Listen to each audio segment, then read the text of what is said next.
Summer holidays வந்தாச்சு, நம்ம GT Holidays வந்தாச்சு. GT Holidays, South India's #1 travel brand.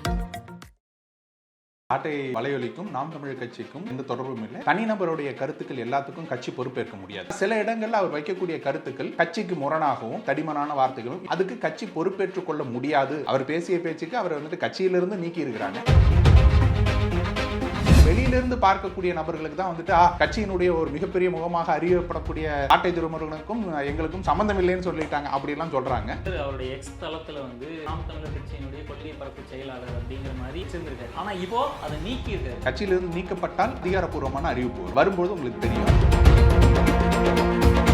இதுவே நான் கட்சியினுடைய பிரதிநிதியாக இல்லாம நான் ஒரு அரசியல் விமர்சகர், மூத்த ஊடகவியலாளர் அப்படிங்கிற பேர்ல நான் போய் உட்காந்துன்னு வச்சுக்கோங்க, நான் வாய்க்கு வந்ததை பேசலாம், யார் வேணா எதை வேணா எடுத்து விடலாம். அது போல கட்சியினுடைய பொறுப்புகள்ல இல்லாம நீங்க இருந்தீங்கன்னா என்ன வேணா பேசலாம். இன்னும் அவருக்கு ஒரு விலங்கு கையில கட்டி வச்சிருந்தது அவுத்துட்ட மாதிரி தான். இன்னும் நிறைய அவர் பேசுவாரு, நீங்க பாப்பீங்க.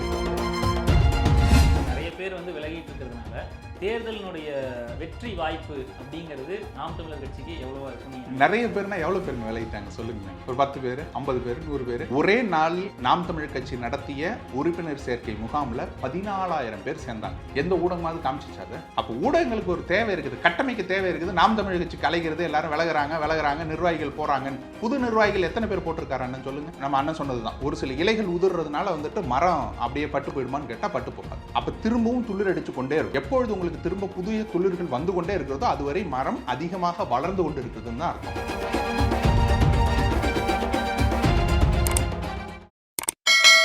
ஆரோரூட்ஸ் நேயர்களுக்கு வணக்கம். இன்னைக்கு நம்ம கூட இணைஞ்சிருக்கிறது டாக்டர் கார்த்திகேயன் சார் அவர்கள் தான். வணக்கம் சார். வணக்கம் சார். இப்போ சமீபத்தில் ஒரு அறிவிப்பு நாம் தமிழர் கட்சியினுடைய ஒருங்கிணைப்பாளர் சீமான் அவர்கள்ட்ட இருந்து நமக்கு ஒரு அறிவிப்பு வந்திருக்கு. என்ன அப்படின்னா, சாட்டை துரைமுருகன் நடத்தக்கூடிய சாட்டை அப்படிங்கிற ஒரு யூடியூப் சேனலுக்கும் நாம் தமிழர் கட்சிக்கும் எந்த ஒரு சம்பந்தமும் இல்லை அப்படிங்கிற மாதிரி ஒரு அறிவிப்பை வெளியிட்டிருக்கிறாரு.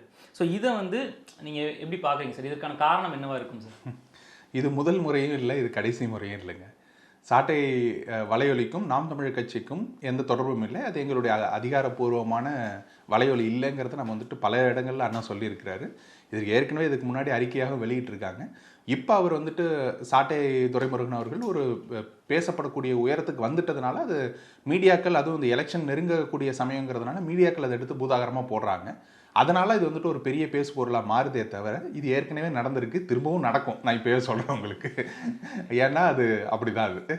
அது இப்போ ஒரு கிட்டத்தட்ட ஒரு 4-5 வருஷமா அந்த சாட்டை அப்படிங்கிற ஒரு சேனல் இருக்கிறது நம்மளால பார்க்க முடியுது. அது மட்டும் இல்லாமல் அதில் தொடர்ந்து சீமான் அவர்களுக்கும் நாம் தமிழர் கட்சிக்கும் சப்போர்ட்டிவாக நிறைய வீடியோஸ் போட்டிருக்கிறாரு. அதில் நிறைய பேர் விமர்சனம் பண்ணியும் போட்டிருக்கிறாரு. ஸோ அப்படி இருக்குதுங்கிறப்போ சாட்டையினுடைய சேனலுக்கும் எனக்கும் எந்த ஒரு சம்மந்தமும் இல்லை அப்படிங்கிற மாதிரி சொல்கிறதுக்கான ஒரு மெயின் ரீசன் என்ன சார்? இல்லை, பல இடங்களில் கருத்துக்கள் இருக்கு இல்லையா? தனிநபருடைய கருத்துக்கள் எல்லாத்துக்கும் கட்சி பொறுப்பேற்க முடியாது.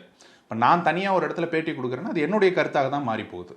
நான் எப்போ ஒரு ஊடக விவாதத்தில் உட்காந்து கட்சியினுடைய நேரடி நிர்வாகியாக உட்காந்து பேசுகிறேனோ அப்போ தான் அது கட்சியினுடைய கருத்தாக மாறும். இல்லை கட்சியினுடைய மேடையில் ஏறி நான் பேசுகிறேன்னா அது கட்சியினுடைய கருத்தாக மாறும். இல்லை நான் தனியாக ஒரு வலையொலி வச்சுட்டு பேசுகிறேன் அப்படின்னாக்கா அது கட்சியோட கருத்தாக மாறாது, கட்சியின் ஆதரவு கருத்தாக தான் எடுத்துக்கொள்ளப்படும். அப்படியாக சாட்டை கட்சியின் ஆதரவு கருத்துக்களை தெரிவித்து கொண்டு இருக்குதானா? நிச்சயமாக தெரிவிச்சுக்கிட்டு இருக்கு, அதுல எல்லாம் எந்த மாற்று கருத்தும் இல்லை.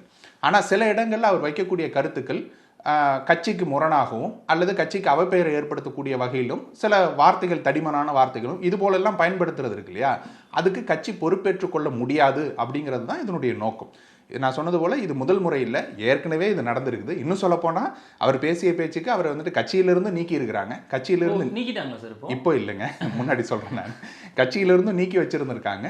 திரும்ப அவர் அதை வருந்தி ஏற்றுக்கொள்ளும் போது திரும்பவும் ஏற்றுக்கிறாங்க. இது எல்லாமே நடந்திருக்குது. இப்போவும் பார்த்தீங்கன்னாக்கா அவர் சாட்டை வலையொலிக்கும் எங்களுக்கும் சம்மந்தம் இல்லைன்னு அண்ணன் சொன்னதுக்கு உண்டான காரணம்னாக்கா அவர் சொல்றது போல தடித்த வார்த்தைகள் பயன்படுத்துவதும் அல்லது கட்சியினுடைய கொள்கைகளுக்கு முரணான சில வார்த்தைகளை அவர் பயன்படுத்துறது இருக்கு இல்லையா? அதுக்கெல்லாம் சீமான் அண்ணன்ட்ட கேள்வி கேட்க முடியாது. நீங்கள் உங்கள் சாட்டை திருமணம் இப்படி சொல்லியிருக்காரு அப்படின்னு சொல்லிட்டு கேள்வி கேட்கக்கூடாது. அதற்குண்டான இதுதான் இதுவே தவிர மற்றபடி ஒன்றும் இல்லை. இன்னும் சொல்லப்போனால் இது சாட்டை துரைமுருகனுக்கு தெரியுமா தெரியாதான்னு கேட்டால் அவருக்கு நிச்சயமாக தெரியும். இன்னும் அவருக்கு இதை ஒரு விலங்கு கையில் கட்டி வச்சிருந்தது அவுத்துட்ட மாதிரி தான். இன்னும் நிறைய அவர் பேசுவார், நீங்கள் பார்ப்பீங்க. ஸோ இப்போ அவர் 4-5 வருஷமாக நடந்ததுன்ற மாதிரி நம்ம சொல்லியிருந்தோம்ல சார். இப்போது இந்த 4-5 வருஷமாக நடந்துகிட்டு இருக்கிறதுல நிறைய விமர்சனங்களும் வச்சிருப்பார். பிற கட்சிகள்கிட்ட பற்றியும் விமர்சனங்கள் நிறைய வச்சிருப்பார். அதே மாதிரி நாம் தமிழர் கட்சிக்கும் ஆதரவாக பேசியிருப்பார். ஸோ இப்போது இந்த டைமில் இந்த ஸ்டாண்ட் எடுக்கிறதுக்கான காரணம் என்ன? ஏன்னா இத்தனை நாளாக பேசினதுக்கு எந்த ஒரு ஸ்டாண்டுமே இல்லை, அவர் வந்து கட்சியிலேருந்து நீக்கலை, அதே மாதிரி வந்து எனக்கும் இதுக்கும் சம்மந்தம் இல்லைன்ற மாதிரி எதுவுமே சொல்லலை. ஸோ இப்போ இதை சொல்கிறதுக்கான காரணம் என்ன? இப்போ இவரை வந்து இந்த சாட்டைன்ற பேஜுக்கும் நாம் தமிழர் கட்சிக்கும் சம்மந்தம் இல்லை அப்படின்னு சொல்கிறதுக்கான ரீசன் என்ன சார்? ஏன்னா நிறைய விமர்சனங்கள் போயிருக்கு. நான் சொன்னது போல் இது வந்துட்டு ஊடகங்கள் பெரிதாக கொண்டு போய் சேர்க்கின்றன. அதுவும் சொல்லப்போனால் நாம் தமிழர் கட்சியின் தொண்டர்களுக்கு தம்பிகளுக்கு பேரதிர்ச்சின்னெல்லாம் போட்டு கொண்டு போய் சேர்த்துக்கிட்டு இருக்காங்க. நான் என்ன சொல்கிறேன்னா, எங்களுக்கு இது அதிர்ச்சி இல்லை. என்ன காரணம்னா, இது நடக்கிறது முதல் முறை இல்லைங்கிறது எங்கள் எல்லாருக்கும் தெரியும். எங்கள் எல்லாருக்கும் இது முதல் முறையாக அவர் வந்துட்டு சாட்டைக்கும் எங்களுக்கும் தொடர்பு இல்லைன்னு அண்ணா அறிவிப்பு கொடுக்கல. இது ஏற்கனவே அறிவிப்புகள் வந்திருக்கு. நான் சொன்னது போல் ஒரு கட்சியிலிருந்தே நீக்கி வச்சிருக்கிறாங்க. அதே போல் சாட்டை வலையொலிக்கும் எங்களுக்கும் சம்மந்தம் இல்லைன்னு சொல்லியிருக்கிறாங்க. அதுபோல் செஞ்சது போல் இது ஏற்கனவே நடந்ததுனால இது புதுசு இல்லை. இப்போ தான் இந்த ஸ்டாண்டை வந்துட்டு அண்ணன் எடுக்கிறாரு, சாட்டைக்கும் எங்களுக்கும் சம்மந்தம் இல்லைங்கிற ஸ்டாண்டை அண்ணன் இப்போ தான் எடுக்கிறாருங்கிறது இல்லை. முதல்ல இருந்தே சாட்டை வலையொலி தொடங்கப்பட்ட காலத்திலிருந்தே சாட்டை வலையொலி எங்களுடைய அதிகாரப்பூர்வ வலையொலி கிடையாது. அதில் வைக்கப்படும் கருத்துக்கள் துரைமுருகன் அவர்களுடைய தனிப்பட்ட கருத்துக்களே தவிர அது கட்சியின் கருத்துக்கள் இல்லை அப்படிங்கிறத பல இடங்களில் விளக்கமாக கொடுத்துருக்குறோம். அண்ணனே வந்துட்டு அறிக்கையாகவும் இதுக்கு முன்னாடியும் வெளியிட்டிருக்காங்க, இப்பயும் வெளியிட்டிருக்காங்க. அவ்வளோதான். அந்த நிலைப்பாடு மாறவே இல்லை. அந்த நிலைப்பாடு அப்படியே தான் இருக்குது. மற்ற வெளியிலிருந்து பார்க்கக்கூடிய நபர்களுக்கு தான் வந்துட்டு கட்சியினுடைய ஒரு மிகப்பெரிய முகமாக அறியப்படக்கூடிய சாட்டை துரைமுருகனுக்கும் எங்களுக்கும் சம்மந்தம் இல்லைன்னு சொல்லிட்டாங்க அப்படிலாம் சொல்கிறாங்க. அது ஏற்கனவே நடந்திருக்கு, இன்னும் நடக்கும்னு நான் சொல்கிறேன். இப்பொழுதைக்கு அவர் கட்சியினுடைய முகமாக அறியப்படுகிறாருன்னா இன்னும் அறியப்பட்டு கொண்டு தான் இருக்கிறார். கட்சிக்கு ஆதரவாக பேசுவாருன்னா நிச்சயமாக பேசிக்கிட்டே தான் இருப்பார். நீங்கள் அந்த ஊடகத்தை எடுத்து பார்த்தீங்கன்னா இப்போ கட்சியினுடைய கொள்கைக்கும், அதாவது கட்சியினுடைய நேரடி பொறுப்புக்கும் அந்த ஊடகத்துக்கும் சம்பந்தம் இல்லைன்னு சொன்ன பிறகு இன்னும் அவர் வீரியமாக செயல்படுவார். அதை நீங்கள் பார்ப்பீங்க. இப்போ அதே மாதிரி அவரை ஃபாலோ பண்ணி நாம் தமிழர் கட்சியில் சேர்ந்தவங்க வந்து ஏராளமானவர் இருக்காங்க. ஸோ இப்போ இவர் வந்து இந்த மாதிரி எனக்கு வந்து சம்மந்தம் இல்லைன்னு சொல்றதுனால இந்த கட்சியில் இருக்கக்கூடிய தொண்டர்களுக்கும் நாம் தமிழர் கட்சிக்கும் ஏதாவது பிளவுகள் ஏற்படுறதுக்கான வாய்ப்புகள் இருக்கா? ஒருபோதும் இல்லைங்க, ஒருபோதும் இல்லை. நாம் தமிழர் கட்சியை உங்களுக்கு புரிஞ்சுக்கணும்னா ஒரே ஒரு விஷயம் தான். இங்கே எதற்காக வந்து நிற்கிறோம் அத்தனை பேரும் அப்படின்னாக்கா, இவர் பேச்சை கேட்டு வந்துட்டோம் அவர் பேச்சை கேட்டு வந்துட்டோங்கிறதெல்லாம் இங்கே கிடையவே கிடையாது. ஒரே கொள்கை தான். நாம் தமிழர் கட்சியினுடைய தமிழ் தேசிய கொள்கை எப்படி இருக்கு? அண்ணன் சீமான் அந்த தமிழ் தேசிய கொள்கையிலேருந்து விலகாமல் இருக்கிறாரா இல்லையா? இவ்வளவுதான் கேள்வி. இதை கொண்டு தான் தொண்டர்கள் அத்தனை பேரும் கட்டமைக்கப்பட்டிருக்காங்க. அப்போ தமிழ் தேசிய கொள்கையை ஏற்றுக்கொண்டு அத்தனை பேரும் கட்டமைக்கப்பட்டிருக்காங்க அப்படின்னாக்க அவர்கள் ஒரு நபரை வந்துட்டு நீக்கிறதுனாலையோ விளக்குறதுனாலையோ யாரும் போக மாட்டாங்க. இது சொல்லும்போது தான் பல இது சொன்னாங்க. சிலர் கட்சியை விட்டே விளக்கப்பட்டார்கள். கட்சியை விட்டு விளக்கப்படும் போது அவரை நம்பி வந்தவர்கள் எல்லோரும் போயிடுவாங்கன்னாங்க. ஒருத்தரும் போகல.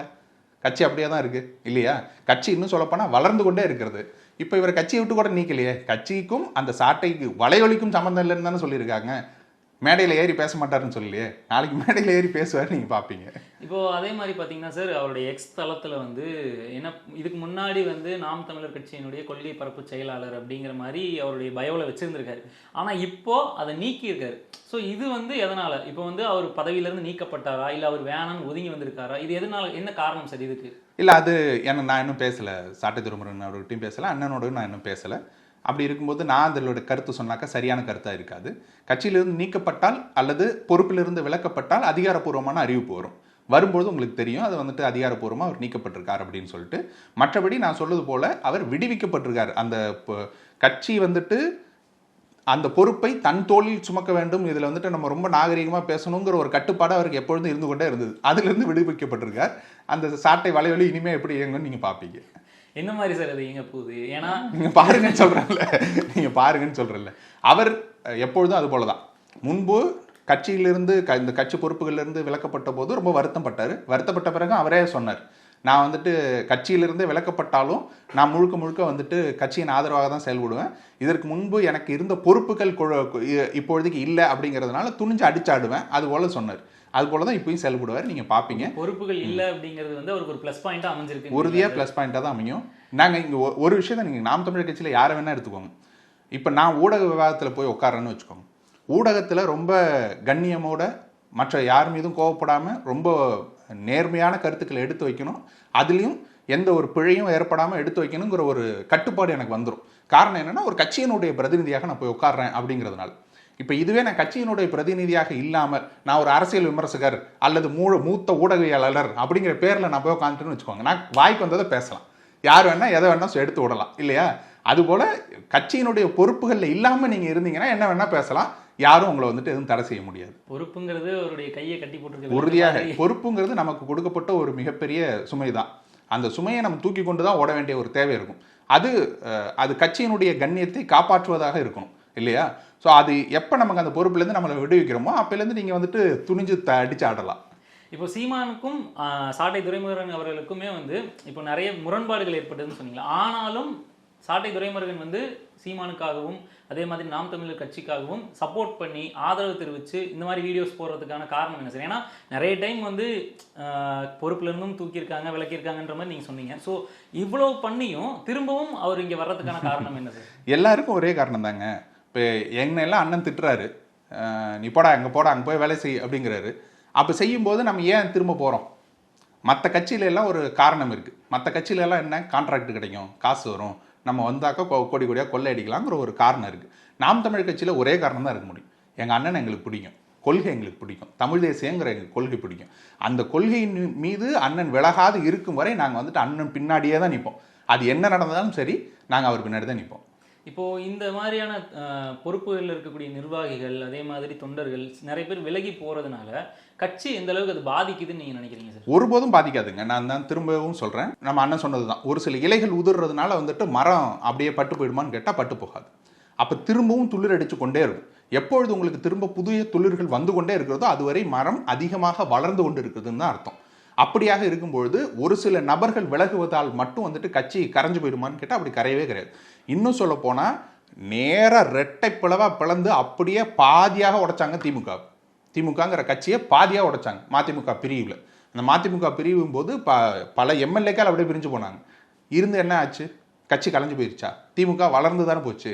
ஏன்னா உங்களுக்குன்னு ஒரு கோர் ஒரு ஐடியாலஜி இருக்குது. அந்த ஐடியாலஜி பின்பற்றி நீங்கள் உங்களுக்கு உண்டான மக்களை வந்துட்டு உருவாக்கி வச்சிருக்கிறீங்க அப்படின்னாக்க அதிலிருந்து தொண்டர்கள் ஒருபொழுதும் விலக மாட்டார்கள். இன்னும் இந்த 26 தேர்தல் போது பார்ப்பீங்க, இவங்க இவ்வளோ காமிச்சாங்கல்ல, 100 பேர் வந்துட்டாங்க, 200 பேர் வந்துட்டாங்க, 3000 பேர் வந்துட்டு சிஎம் தலையில் மேலே வந்து இணைஞ்சாங்க எல்லாம் சொல்கிறாங்கல்ல. இது எல்லாத்துக்கும் நான் ரிசல்ட் என்னங்கிறத 26 தேர்தலில் நீங்கள் பார்ப்பீங்க. இப்போது சாட்டை துரைமுருகன் அவர்கள் வந்து கடைசியாக போட்ட வீடியோ வந்து என்ன அப்படின்னா, எடப்பாடியை மிரட்டி பிஜேபி வந்து கூட்டணியை வந்து அமைச்சிருக்காங்க அப்படிங்கிற மாதிரி ஒரு வீடியோ போட்டிருக்காரு. இதனால தான் வந்து இந்த பிரச்சனை வந்துதா அப்படிங்கிறது நிறைய பேருடைய கேள்வியாக வந்து சமூக வலைதளங்களையும் இருக்குது. அதே மாதிரி நிறைய தொண்டர்களிடையுமே வந்து இந்த ஒரு கேள்விங்கிறது எழுந்துக்கிட்டே இருக்கு. ஏன்னா அவர் கடைசியாக போட்ட நீங்கள் யூகங்களை வச்சுக்கலாம். உண்மையான காரணம் அதுவாக இருக்குமா இல்லையாங்கிறதெல்லாம் அண்ணனுக்கு தான் தெரியும். நான் சொன்னது போல் அதுக்கு முன்னாடி பார்த்தீங்கன்னா நயினார் நாகேந்திரன் அவர்களை புகழ்ந்து கூட ஒரு வீடியோ போட்டிருந்தாரு. அதை நீங்கள் ஏன் கருத்தில் எடுத்துக்கல? ஸோ கட்சிக்கினுடைய கருத்துக்கு எதிராக எந்த கருத்துக்களை தெரிவித்தாலும் அந்த கட்சியினுடைய கருத்து இல்லை அப்படிங்கிறத தெளிவுபடுத்த வேண்டிய தேவை கட்சிக்கு இருக்குது.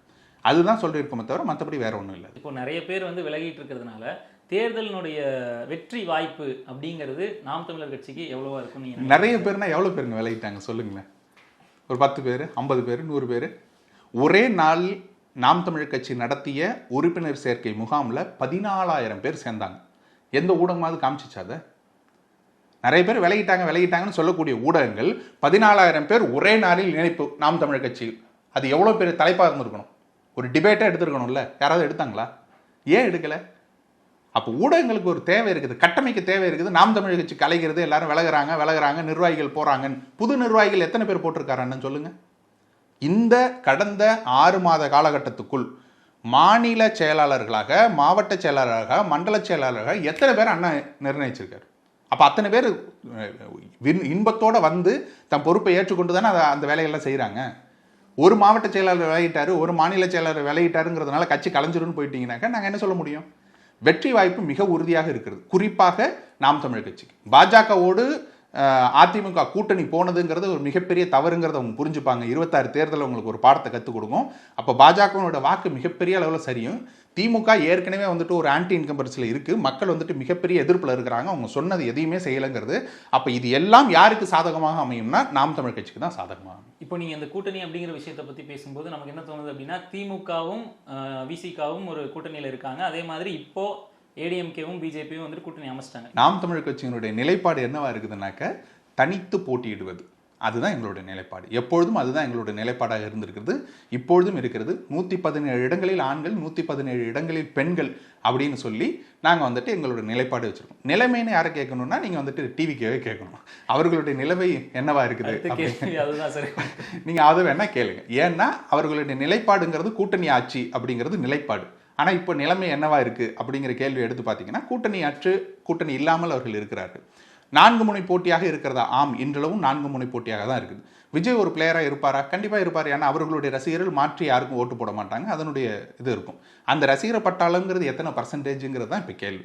இளைஞர்களுடைய மொத்த வாக்கு தமிழகம் முழுவதுக்கும் பதிவாகக்கூடிய வாக்குகளில் இளைஞர்களுடைய வாக்கு ஒரு 15% எடுத்துட்டிங்கன்னா அதில் நாம் தமிழ் கட்சியினுடைய வீரியமிக்கு தொண்டர்கள் போக திமுக இளைஞரணி, அதிமுக இளைஞரணி, பாஜக இளைஞரணி, அண்ணாமலை பின்பற்றவங்க இது எல்லாம் போக இல்லையா, அஜித் ரசிகர்கள் போக, ரஜினி ரசிகர்கள் போக, சிவகார்த்திகேயன் ரசிகர்கள் இதெல்லாம் தாண்டி ஒரு கோர் ரசிகன் இருப்பான்ல, எவ்வளோ பர்சன்டேஜ் இருப்பான் இல்லையா? அந்த பர்சன்டேஜ் ஓட்டு அவருக்கு கிடைச்சிடும், அதில் எந்த மாற்று கருத்தும் இருக்காது.